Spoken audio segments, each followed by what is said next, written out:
So, Jabman025 has challenged me to yet another Gunpla build-off. I don't know what his deal is. Every couple of years he gets too big for his britches and all of a sudden thinks that he's like the best modeler in the world. Well, I got news for you, Jabman. I will destroy you.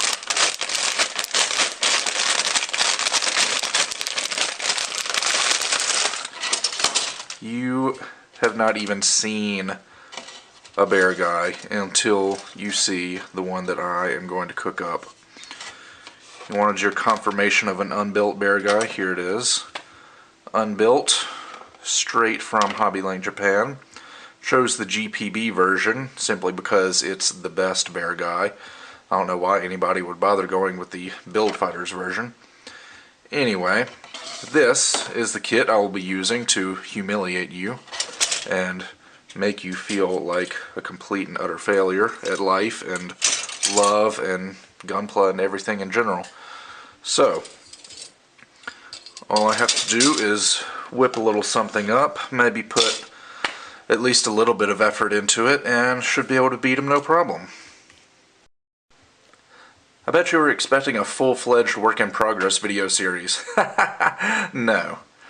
You kept your project a secret, so I'm keeping my project a secret. This is the one and only work-in-progress video that will be made, and at the end of this video, you will see the final form of my Beargguy. Since Jabman told me that he was using Sculpting clay to do his custom Beargguy, I figured I'd do the same thing. So I got some Sculpting clay, and I have begun on this monstrosity.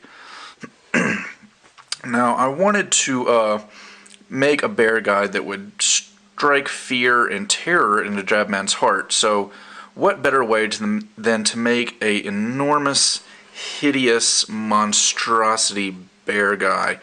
Kind of like something you would see in the movie Akira, or at the end of a JRPG. So, all of this is Sculpting clay. I have an armature made out of tin foil. As you can see, the giant, grotesque Beargguy head at the bottom with marbles for eyes. I've got some more marbles in various spots just to be big old bulging eyeballs sticking out of this thing. I've got tentacles all around the bottom. Not really sure if they're tentacles or tree roots, probably a little bit of both. I got this weird looking skull head thing with horns on it, looking like it's about to cry or scream. I'm not really sure. That's poking out there. And then the Beargguy itself, haven't done any work on him so far other than just snapping him together and fixing the seam lines. He will sit atop right here. I'll use some epoxy putty to sort of fuse him to the top of this monstrosity. And there will be your final boss, final form Beargguy. Also, I took the liberty of getting some petit'gguys. I just sort of cut them in half very ruthlessly, and I'll have them fused at the bottom of this giant heap of Beargguy parts. This one is crying blood, as you can see, so that's not terrifying at all. I actually took the spare arm segments from the Beargguy and just sort of cemented them to the waist of this one, so to make it even more freaky and otherworldly. That'll go in something like that. And yeah, you can kind of see the direction I'm going with this now. Jabman. I hate to tell you, but you don't stand a chance. At this point, most of the sculpture is done. I am going to put some wings on Beargguy's back, so that's why I left the backpack off. All I got to do is make those and then sculpt the weird veiny things that are going to wrap around Beargguy's waist here, and then this thing will be ready to bake and then ready to paint. So I decided one final thing I wanted to add to my Beargguy was some wings. And I'm taking the same Sculpting clay that I used to make the base for the Beargguy, and I'm just making some angel wings to attach to the Beargguy's backpack. This one right here is done. Put a bit of detail in it. And right now I'm in the process of sculpting the second wing. It's really not all that difficult, it's just tedious.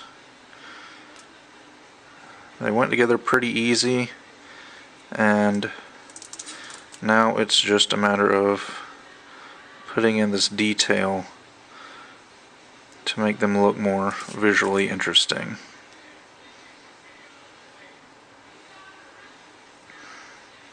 And I even found a brass ring at the craft store that I'll use as a halo. So it'll be sort of angelic and monstrous at the same time. Okay, so I'm in the middle of painting the display base here, and what I've decided to do is I've hand painted all of this. I painted the large Beargguy head in the front relatively, what's the word I want to use, precisely, I guess, just to make it, you know, the color scheme the same as the regular Beargguy. But for the rest of this blob part, I really painted in a way that I don't usually paint. I did a base coat of purple because I wanted it to have a general purple hue to it. But on top of that, I used sponges and sponge painted several different colors on top of it. Green, red, blue, skin tone, black, brown, all kind of stuff. And what I'm doing now is going over the whole thing with a black wash just to sort of bring it all together, fill in the little nooks and crannies with black paint. And this is also going to tone down the colors because after the sponge painting it sort of had a confetti look, and adding this black wash will really tone that down and sort of bring it together and make it look a little bit more uniform. And I basically was just going for a really chaotic color scheme, seeing as how this is such a chaotic design, that I wanted it to be one of those things like you could sort of tell what colors were in it, but you couldn't really tell what color it was overall, just because there's so many colors going on. And that is what I'm in the process of doing right now. And now that I've got the wash applied, I'm just going in and adding a few details, some of these little veins and things, little black vents on the side of the Beargguy's face, Beargguy's teeth. You gotta paint the mono eye there in the middle of the forehead. So, starting to close in on the end of the project. I'm not really doing this according to any sort of plan, I'm just sort of winging it as I go.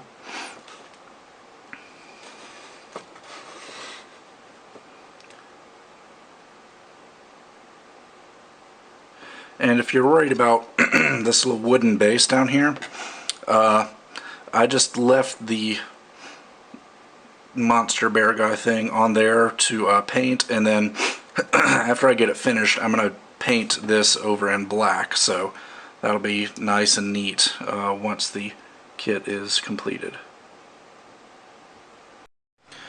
And now I'm just going in with that same color I was detailing with and doing some dry brushing just to accentuate some of the texture and detail in the base.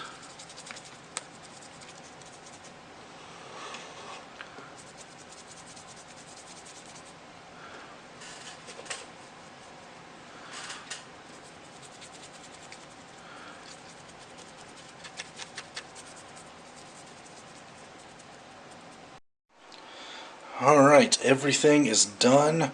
I've gone over the plastic parts with a black wash similar to what I did on the main body, and I've flat coated them so they are ready to go. I painted the display base black, and you'll have to forgive me for my voice. I'm getting sick, so that's always fun. Carefully put this on there. Alright, already looking better. I decided to paint the little eyeballs all over the body orange with a very snake-like serpentine eye. Is it Sauron? I don't know. It might be. And now we just gotta put everything together. As you can see, this is permanently attached to the base, so I couldn't paint it separately. I had to paint it on there. Set the Beargguy's head on his shoulders. Attach the arms.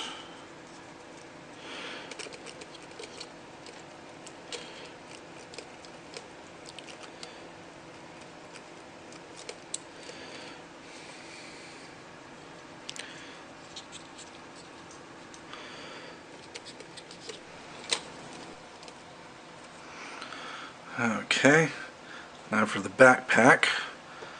Here are the wings. Like I said, I basically just did a wash on them to accentuate the detail.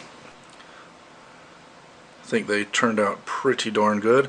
I just drilled a hole in the end of them and used a plastic rod, and then just drilled holes into the backpack. They're going to fit in like so, nice and snug.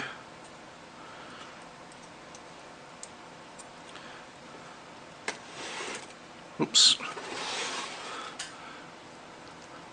Attach those on like so. And the halo, I think, turned out pretty cool. I took a piece of clear plastic from a runner of clear parts, and I melted the end and sort of wrapped it around the halo, and it holds up pretty well. And I drilled a small hole in the top of the backpack, and it just pegs in like that.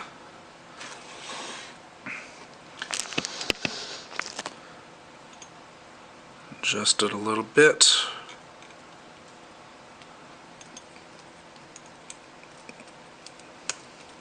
And there we go.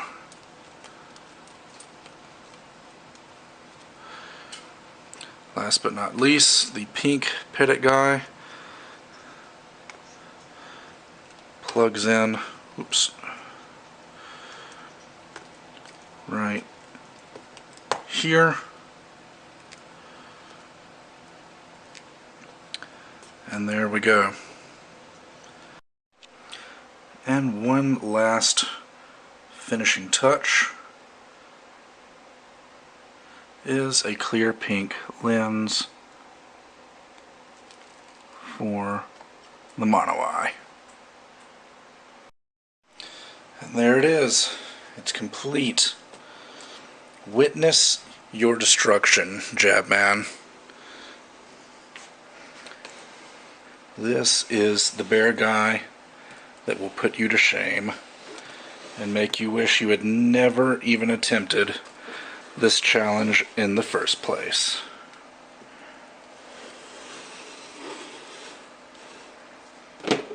Are you scared? Are you wetting yourself right now? You should be. Oh, and one more thing.